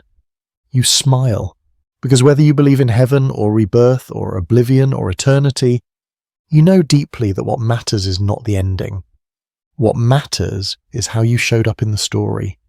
Did you love? Did you create? Did you forgive? Did you see beauty? Did you help others feel seen? Then you lived well. Then your existence mattered. And maybe, just maybe, that's all we're ever asked to do. To live while we're here. To give what we can. To face the mystery without needing to conquer it. To bow to the unknown not in defeat, but in awe. And when the final night comes, to meet it not with terror, but with gratitude. Because you were here, and that is enough. You rest now in the deepest hour of night, where thought begins to drift, not away from consciousness, but into something softer, something ancestral, the quiet well of knowing that comes not from books, but from being. Here the question grows even wider. It no longer asks only why you exist, or how to live, or what happens when it all ends. Now it wonders, is there something beyond all this? Beyond atoms and actions, beyond thought and breath, beyond time itself? You feel it sometimes, don't you? In the hush before dawn, in the gaze of someone who sees straight through you, in the way the ocean keeps folding into itself again and again, without reason or end. A presence, a pulse, something beyond language, but not beyond experience. Call it spirit, call it consciousness, call it God, or don't call it anything at all, but something whispers. Even the most rigorous minds, Einstein, Gödel, Bohr, suspected a depth to reality that pure logic could never map. Einstein once spoke of a cosmic religious feeling, not belief in dogma, but awe before the mystery that holds it all. And maybe, just maybe, that mystery is the answer. Because when you stop demanding clarity, when you let go of needing a tight, rational package, you begin to sense the music behind the math. It hums through every cell. It sings in the silence between heartbeats. It lives in wonder. You walk now in a place that doesn't exist on any map. It could be a temple. It could be a dream. It could be the quiet interior of your own spirit. Whatever it is, it's sacred. Not because someone declared it so, but because you know it is. Here, everything is slower. Every sound echoes a little longer. Every colour seems a shade too deep to explain. And in this quiet, you remember something surprising. The wonder you felt as a child wasn't foolish. It was truth before it got dressed up in theories. That time you lay in grass watching clouds shift into castles and dragons, that was real. That feeling you got staring into space when your breath caught and your chest felt too small for your soul, that was real. The way you cried at a song not because of the lyrics, but because something in it recognized you, that was real. And all of that point somewhere, maybe not to a religion and maybe not to a savior, but to a field of meaning that surrounds and infuses every part of this life. Quantum theorists speak of a unified field, an invisible sea of potential that gives rise to all particles, all matter, all force. Mystics speak of the same thing, but with different words. The all, the one, the infinite ground of being. Science tries to measure it, mysticism tries to merge with it, art tries to express it, and love? Love lives it. Perhaps that's why we're here, to be touch points for the divine, to be the brief embodiment of the infinite, to be a flame through which the great light experiences warmth, movement, pain, and joy. You imagine now, what if all this, the galaxies, the laughter, the heartbreak, the hunger, is one long dream of a vast eternal intelligence. And in you, it awakens, not fully, not always, but enough. You feel it in moments of awe, when you hold a newborn, when you witness kindness with no audience, when you realize someone forgave you without ever saying a word. In those moments the veil thins. You glimpse a truth too big to grasp, but too close to ignore. And maybe that's enough. You don't need to prove it. You don't need to name it. You only need to stay open to it. Because the opposite of wonder isn't knowledge. It's certainty. And the universe isn't a problem to be solved. It's a relationship to be tended. You feel the humility of this. You are not the center. But you are also not insignificant. You're a thread in the tapestry, a voice in the choir, a wave in the ocean. And without you, the pattern would be incomplete, the harmony thinner, the tide just a little less full. Even now, as you lie here listening, you are in communion with life, with mystery, with the deep well of being that asks for nothing yet gives everything. You realize something else. Your questions have changed you. You set out searching for answers, but what you found was presence. What you found was yourself. Not the self of roles or achievements or doubts, but the one who watches, the one who sits beneath all stories, the one who never ages, the one who knew before words that this was sacred. You. You are not the meaning. You are the mirror of it, reflecting it forward, carrying it gently, and sometimes forgetting only to remember again. That is the rhythm, that is the dance, that is the pulse beneath your pulse. So breathe now. Let the night carry you. Let the stars speak. Let your heart, not your thoughts, finish the sentence. And know this, you are never separate. You are never wrong to wonder. You are still part of the mystery that asked the question in the first place. And maybe you are the answer. The horizon of sleep is near, but before you drift, there's one more door to open. One that doesn't look like much from the outside. Simple, ordinary, familiar. It's the door of the everyday. Because no matter how many galaxies you map, how many quantum riddles you unpack, how many spiritual whispers you follow, you will still wake up tomorrow in a body, with dishes in the sink, socks on the floor, and a heart that aches for meaning while making breakfast. So let's go there. Let's ask, if I exist, how do I live? Not in theory, not in the stars, but in the mundane. Because the true test of existence isn't how well you grasp cosmic ideas. It's how fully you show up today. Can you be present when your coffee spills? Can you offer grace when someone cuts you off in traffic? Can you see a stranger not as background, but as a whole world? Breathing, dreaming, trying? This is where existence becomes practice, where philosophy becomes embodiment. You get out of bed, you open a window, you smell the air, a mix of yesterday's rain and this morning's heat. Life happening. You don't need to do anything heroic right now, just breathe. That's the first truth of daily life. Breath is sacred. Not because it's mystical, because it's real. Because it's yours. Right now, inside your lungs, trillions of oxygen molecules, once floating freely in distant forests, exhaled by trees, born from born, sunlight and water, are entering your blood. Science tells you that every cell in your body is replaced over time. Your skin regenerates. Your stomach lining renews every few days. Even your bones are not as old as you think. You're not a fixed object. You're a process, a happening, a verb. And so is your life. Every moment becomes an invitation. Will you respond with impatience or patience? Will you eat to numb or to nourish? Will you scroll to escape or to connect? Even brushing your teeth, even tying your shoes, these can be acts of devotion. Not to a god, but to life itself. That is mindfulness, not a buzzword, not a ritual, but the choice to be here, fully, now. And that's harder than it sounds, because the world is loud, because your mind runs, because you're human. But every time you return to this moment, you plant a seed. And over time, that seed grows into presence, into gratitude, and into peace. You walk through your neighborhood. You notice the way a spiderweb holds the morning dew, the way an old man waves at a child, the sound of someone humming as they sweep a porch. Nothing profound, except it is. Because this is life, not the milestones, not the big reveals, but the in-between, the Wednesday afternoons, the awkward small talk, the way your dog sighs as it curls up beside you, the creak of the floorboards, the weight of a clean shirt on your shoulders. This is the poetry of the ordinary, and it is no less holy than the stars. You remember something a physicist once said, the universe is under no obligation to make sense to you. And yet here you are, making a sandwich. Isn't that amazing? You live in a body made of atoms forged in stars, and you still crave peanut butter.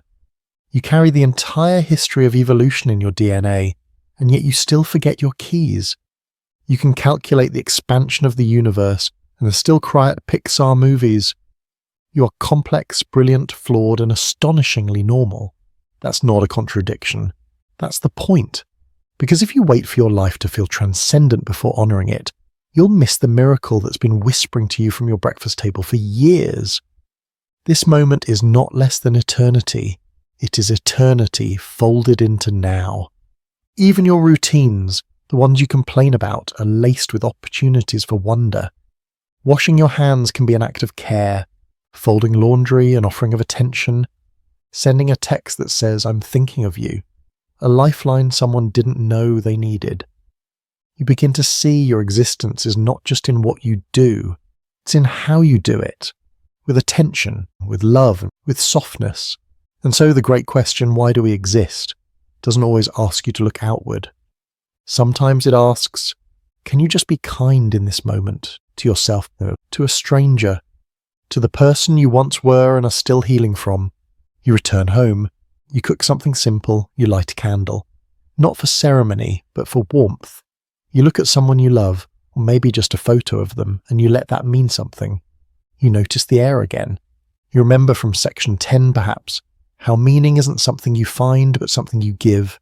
So you give it to this moment, to this life, to yourself, and in doing so you answer the question, not with words, but with presence.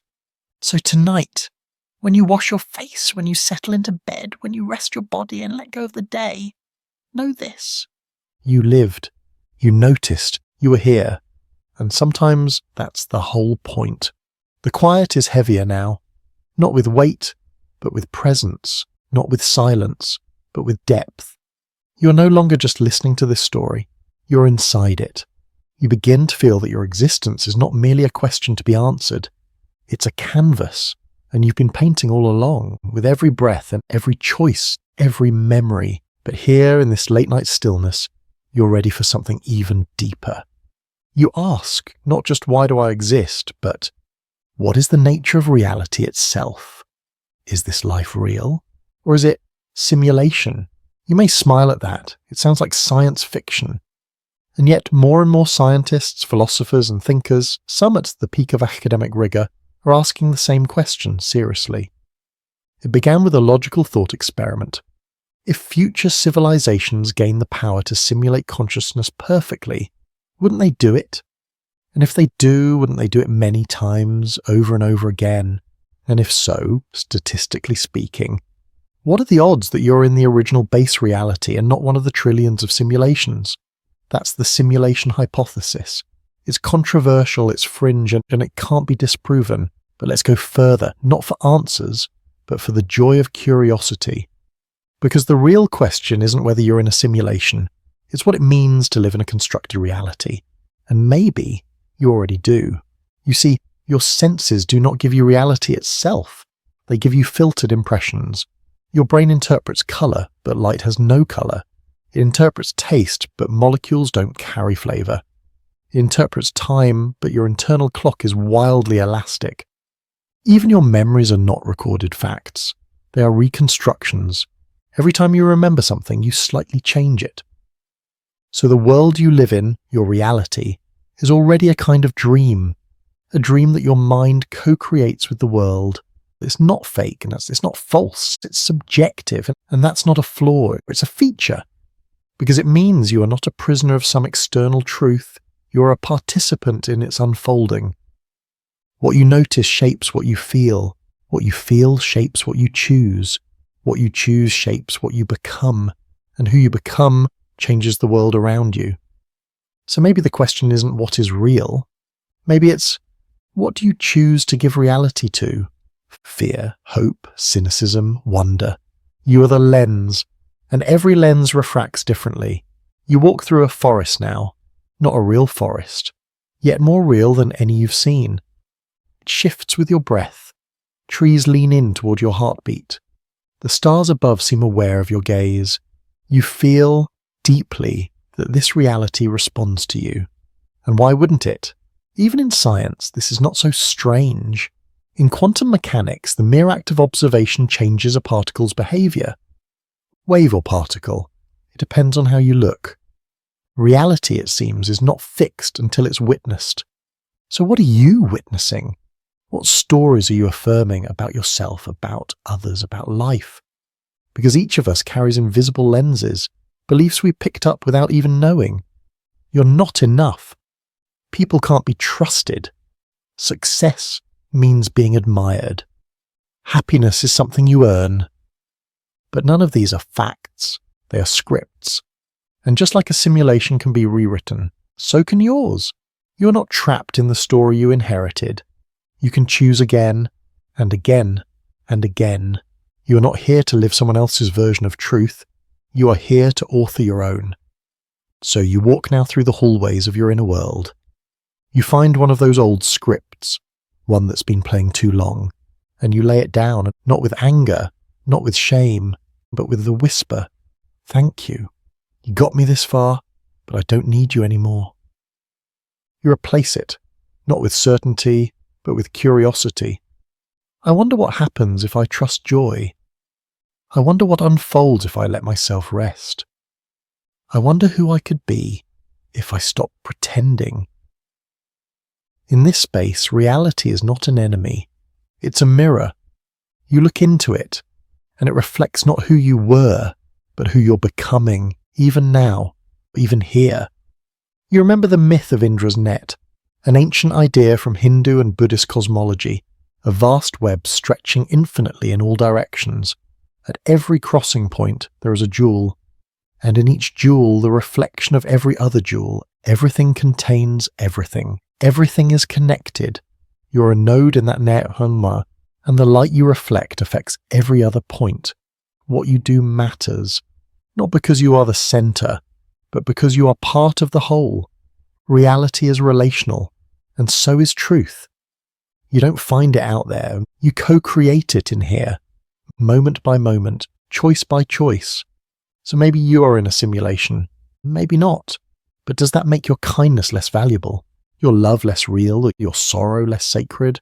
Of course not, because experience is what matters, and experience is all you ever truly have. So you close your eyes now, not to escape reality, but to feel it more fully. The hum beneath logic, the soft pulse of now, the truth that no theory can contain, that you are here, you're aware, and that is enough. And now, the sky is ink black.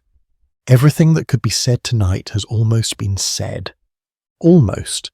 But something lingers still. Not another theory, not another fact, not even another question.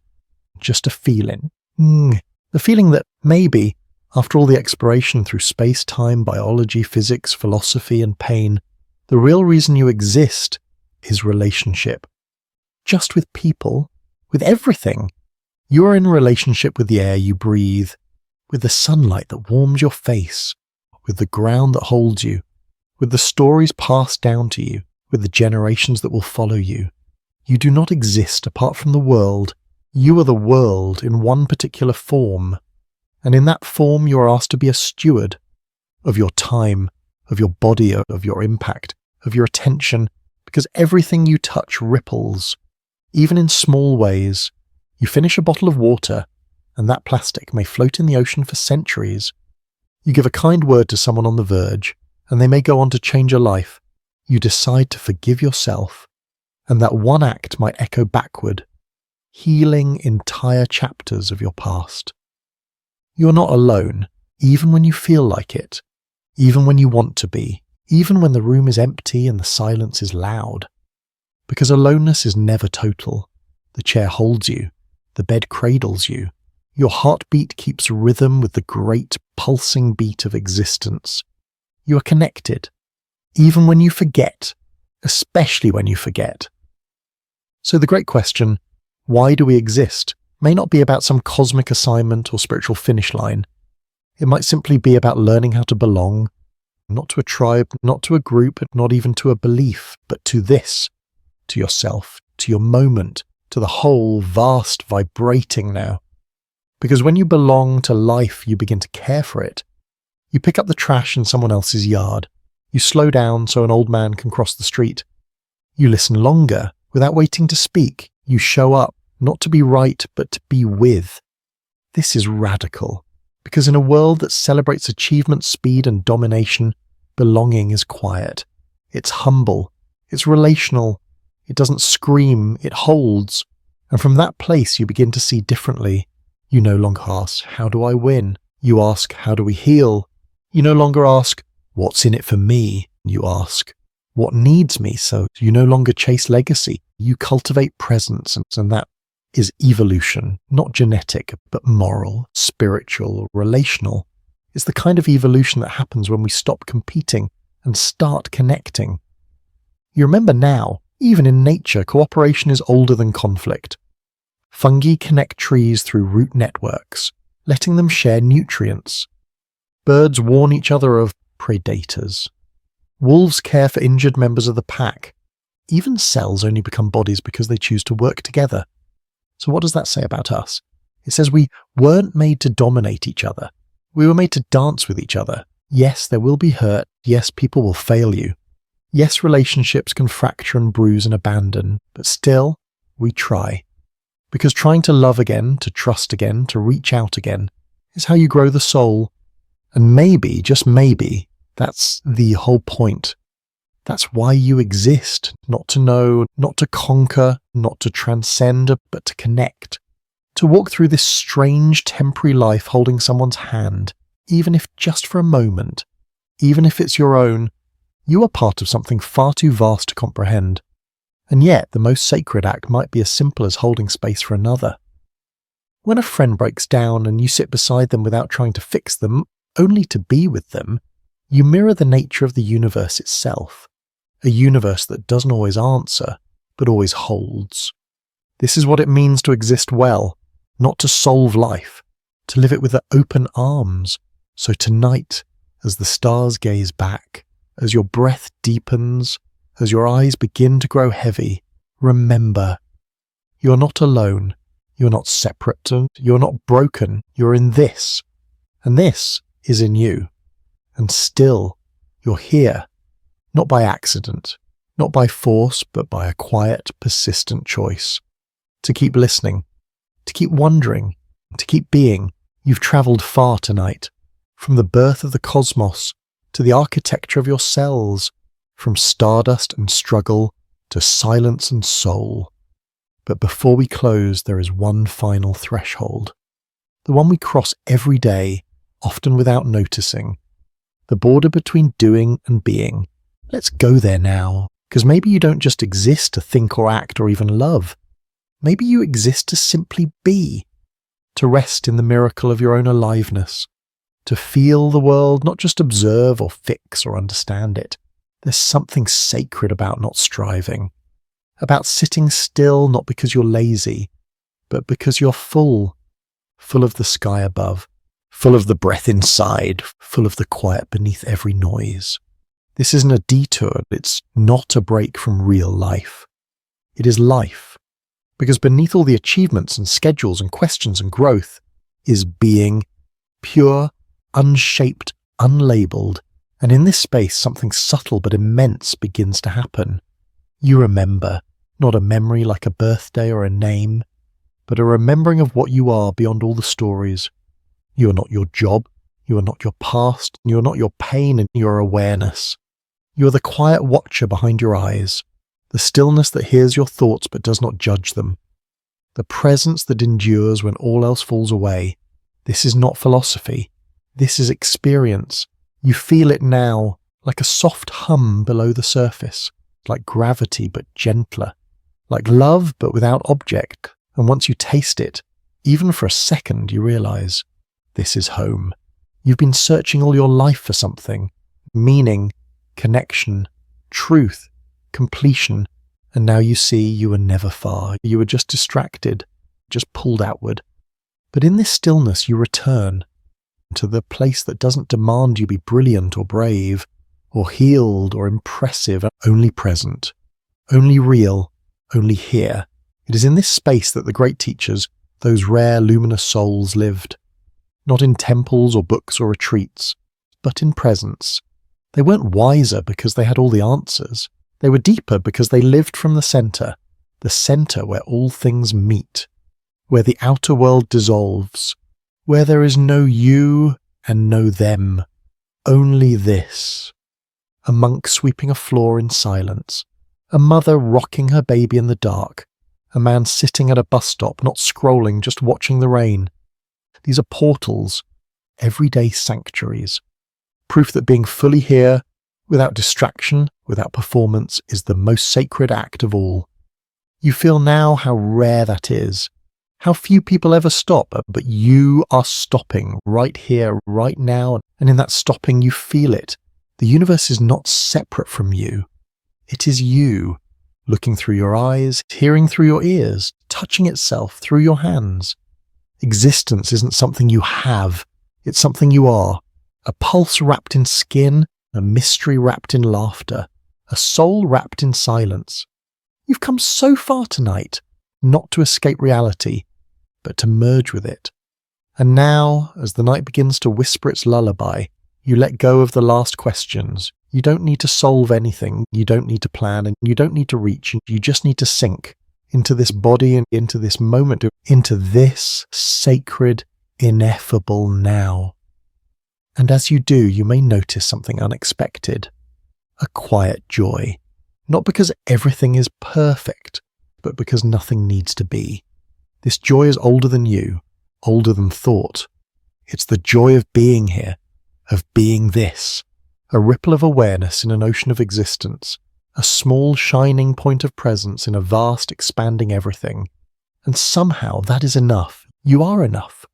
No accomplishment needed, no conclusion required. You exist, and that is holy. It's time now, the final stretch.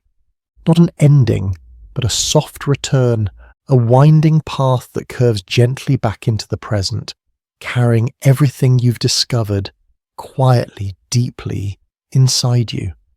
You lie still and the darkness around you becomes a kind of cradle. The room feels slower. Even time itself seems to breathe more gently. You've traced existence from the beginning of the universe to the edge of your own soul. You've peered into stars, neurons, myths, equations and moments.